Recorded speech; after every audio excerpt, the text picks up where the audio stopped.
Nope. Hello, dear listener. All this month, the videos will revolve around horrific encounters on social media. These videos are in partnership with the new social media app, Tidbit. Tidbit is a fundamentally new take on social media and revolves around self-discovery via engagement and social perception. Give and receive honest feedback on everything you post through an anonymous rating system that hides your identity when rating and only reveals the identity of the post's author after it's been rated. Daily Tidbit is the in-app social game that generates a brand new, universal question every single day. Users can only view answers after they provide one themselves.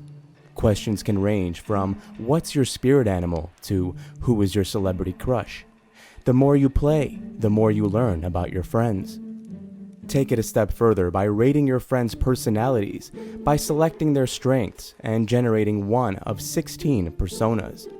Once 5 friends have rated you, you can unlock yours. At the moment, my friends say I tend to be outgoing, creative, improvising, and feeling, which makes me a free thinker. But just barely. Just like in the real world, personas can change over time. So get started today and begin the journey to discover you. Available on iOS and Android, link in the description. Number 1. This is my first post on Reddit. This experience made me lose a small part of myself, and I just had to get it off of my chest. A little background about me. I'm a petite 19-year-old female, carrying double Ds. I'm also a gamer girl. I'm on Discord with some friends I play Quake and Dark Souls 3 with.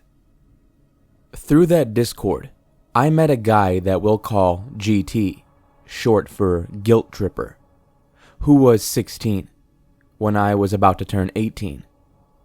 At first, GT was really nice and we got along well. We talked about common interests and the comics that we collected. After 4 months of gaming together, some of our other friends, who we'll call J and L, and I decided to do a group video call. At first, the guys were being typical guys, saying things like, "Marry me," or "I'm trying to slide into those DMs like an avalanche." We also said the usual stupid stuff we joke about, calling each other names and shit like that. During this video chat, GT kept direct messaging me, telling me how cute I was, and how I looked like his favorite waifu, which, for those of you who don't know, is a term for a fictional character, usually in anime or related media, that someone has great, and sometimes romantic, affection for. Yeah, it was kind of creepy, but I brushed it off due to being used to guys joking around, teasing, or just being way creepier in general. Well, it definitely did get creepier. After that call, he began to constantly message me, and when I didn't message back, he would use Discord to call me. Not 1, not 2, but around 15 or so times. I had told everybody in our friends group about my boyfriend, and constantly bragged about what he said, or cheesy stuff he did for me. Whenever I got the huge "I like you" vibes, I always brought up my boyfriend. GT would respond by saying how he hates himself and his life, and if I left him alone, he would kill himself. I kept getting guilt-tripped, until he downloaded some of my Facebook pictures and posted them on his Snapchat, with captions saying I was his girlfriend. I was connected with him on Snapchat, but I didn't see the post until my friends asked if him and I were dating. I didn't see it cause apparently the guy blocked me from seeing it by adjusting some of the settings in Snapchat. I quickly responded with a stern no and explained I was still dating my boyfriend. I proceeded to flip out on GT, saying how uncomfortable I was with him, and if he couldn't understand that we were just friends, then that was it. He then called me, crying, promising to stop after trying to guilt trip me again, saying he would kill himself. The final straw was when he took screenshots of my Snapchat pictures again. When I confronted him, his reply made the hairs on the back of my neck stand up. I shit you not, this guy did not apologize. He didn't even feel guilty for making me feel so angry and scared. His response went like this. You're so beautiful. I just wanted to keep them and look at how beautiful you are.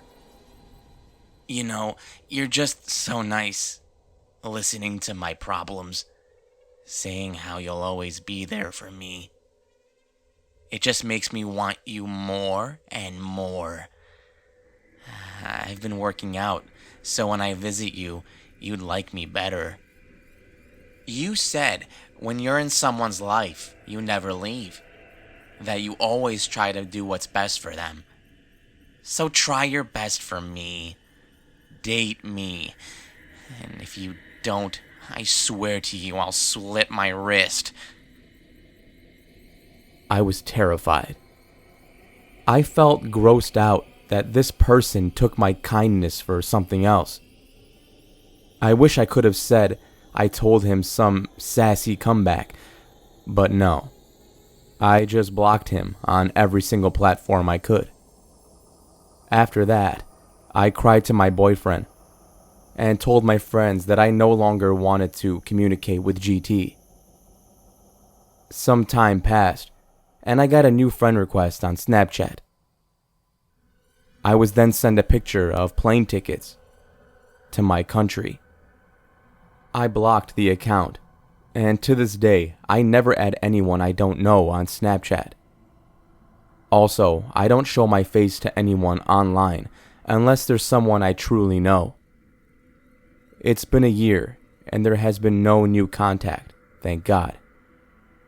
GT, let's never meet in real life or online again. Number 2. This happened about 4 years ago when I was 16. I was super vain and was always worried about my appearance.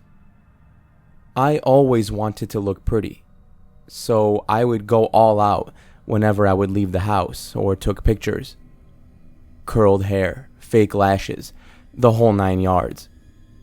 I've since had kids, and I have a man who tells me I'm beautiful, even when I look like a hobo, and I never even bother with makeup or anything anymore. Anyway, back then I had my Snapchat account set to public, so anyone could watch my stories or snap me. I always figured, well, if someone is weird or whatever, I can just block them. Ha. Yeah, right.